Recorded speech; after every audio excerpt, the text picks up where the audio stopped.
नमस्कार मंडळी. खस्ता आलू समोसा. अरे वा, आज तर मुक्ताईने भरपूर सारे समोसे बनवलेत. हो, कारण त्याचं कारणच असं विशेष आहे.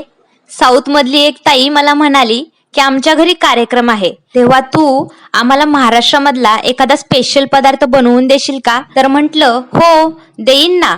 आमच्या महाराष्ट्रामध्ये वडापाव, समोसे असे भरपूर सारे फेमस आणि चविष्ट असणारे पदार्थ मिळतात बर का.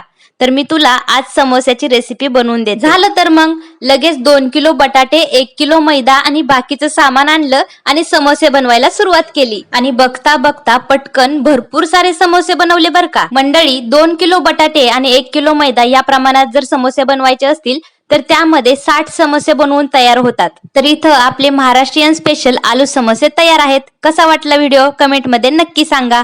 आणि अशा स्पेशल अशा महाराष्ट्रीयन आणि साऊथ इंडियन रेसिपीज साठी आपल्या चॅनेलला लाईक, शेअर, सबस्क्राईब करायला विसरू नका. भेटूया पुढच्या एका व्हिडिओमध्ये. तोपर्यंत धन्यवाद.